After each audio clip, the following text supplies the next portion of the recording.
He banged on the door until his knuckles bled. The driver never turned around. Because the driver couldn't turn around. Not with a face like that. This is a true story from South Korea. A man boarded his normal 7 a.m. bus, and 40 minutes later, he was praying to whatever would listen. Because the bus he was on wasn't going to work. It was going somewhere else, and it already had passengers. They just weren't alive. His name was Chin-tae Park, 40 years old, a factory worker. Not superstitious at all. The kind of guy who rolled his eyes at ghost stories. That mattered later, because what happened to him didn't leave room for skepticism anymore. It started on an ordinary Tuesday.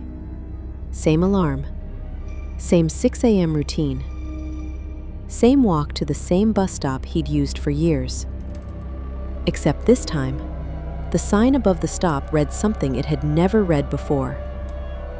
Service suspended. Route 101. One by one, the other commuters checked their phones, sighed, and walked off. Chin-tae stayed. Missing this bus meant missing work. So he waited. And that's when it got strange. It was rush hour, but there was no one. No footsteps. No cars. Every shop that should have been open by now was shuttered. Like the whole town had agreed to disappear. Quick question for you. If the street around you suddenly went dead silent at rush hour, would you stay? Or would you run? Drop your answer in the comments. Because Chin-tae made the wrong choice. Then he felt it. A cold breath on the back of his neck that didn't belong to October air. He turned around. And standing at the far end of the stop, where there had been nobody a second before, was a woman. Barefoot. Pale dress. Way too thin for the cold. Skin drained of every bit of color. And when the wind moved her hair aside for half a second, he saw her eyes. Solid black. No white. No iris. Just ink. He looked away for 1 second. Just one. To catch his breath. When he looked back, she was gone. No footsteps. No sound.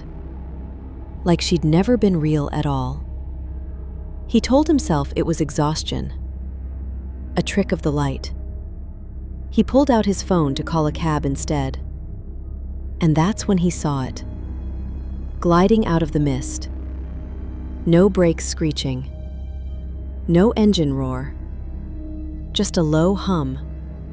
Like something moving through a dream instead of a road. Bus 101. The exact route that was supposed to be suspended. The doors hissed open. Inside. Empty. Silent. And behind the wheel, not a face. Just a shape wrapped in shadow that the headlights somehow couldn't touch. He knew something was wrong, but he was already late, so he stepped on anyway. The doors sealed behind him with a quiet hiss. No students. No office workers. Just him. In a bus that should have been packed at 7 a.m. He reached for his phone to break the silence. Dead. Not low battery, dead. Completely unresponsive. Like it had never been charged in its life. Outside the window. No landmarks. No streets he recognized. Just gray fog swallowing the world whole. And the temperature was dropping. Fast. The kind of cold that gets into your bones and stays there. He stood up to ask the driver where they were going. and froze. The entire front of the bus was wrapped in a milky fog, like glass covered in breath. He couldn't make out the driver at all anymore. Not a shape. Not an outline. Nothing. He hit the stop button. Nothing happened. Again. Nothing. The bus didn't slow at a single station. It just kept going, turning down roads that didn't exist on any route map he'd ever seen. If your phone died the second the doors closed, would you have gotten on in the first place? Be honest in the comments. Then behind him, a sound. Soft. Low. Someone crying. He turned, and in the very last row, a row that had been empty 2 minutes ago, someone was sitting. Long black hair covering her face. Pale skin. Bare feet on the metal floor. It was her. The woman from the bus stop.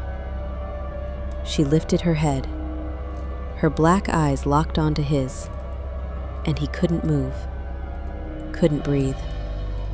The bus kept accelerating through the fog, faster, deeper, further from anywhere he knew. She rose, slow, unnaturally slow, like time itself was thicker around her. Then she started walking toward him. He bolted for the front, pounding on the glass beside the driver. "Let me off! Stop the bus!" Nothing. The driver never turned, never flinched. And that's when the thought hit him like ice water. What if nobody was actually driving this bus at all? He felt her getting closer behind him. He slammed his fist against the door, and the bus only sped up. Through the thinning fog, familiar buildings started to appear. His town, his streets. But everyone standing outside was frozen in place, watching, silent. And every single one of them had the same jet black eyes. Shaking, he dialed emergency services. It rang and answered. With static, a distorted whisper, like a voice underwater, drowning out anything human. Then a voice, right behind him. He spun around. She was inches from his face now. Her hand shot out and gripped his arm. Ice cold. But her face wasn't angry. It was heartbroken. "You can't stay here," she whispered. "You have to get off. Now." "Who are you?" he choked out. She shook her head. "If you stay, you can't ever go back." Then she vanished into the shadows at the back of the bus, right as the vehicle groaned to a stop at a station that shouldn't exist. The doors opened.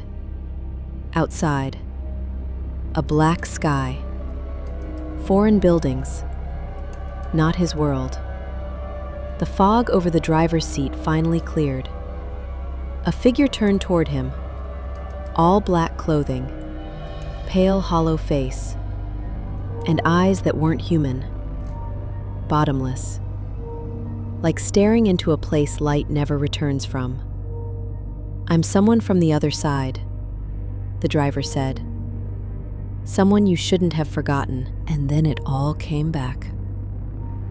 Years earlier, before he ever moved to this town, Chin-tae had been a city bus driver. On a rainy day, a truck lost control in the fog and slammed into his bus. Most of the passengers died. He survived, barely. Except the Reaper was telling him something different now. "You were on the list that day. That crash was supposed to be the end, written for you." One by one, pale figures rose from the empty seats, the same passengers from that crash years ago. Hollow faces, black eyes, walking toward him. "You're not supposed to be living," the Reaper said. "It's not too late to correct that." That's when she appeared again, stepping between him and the souls closing in. "You don't belong here," she said, and threw the doors open with a burst of light. "Go! Now!" He didn't think. He ran straight into the light, and everything went black. He woke up in a hospital bed. A nurse told him someone had found him unconscious near the bus stop that morning. His clothes were soaked. His body was freezing. But he was alive. To this day, he still hears it sometimes. The hiss of those doors.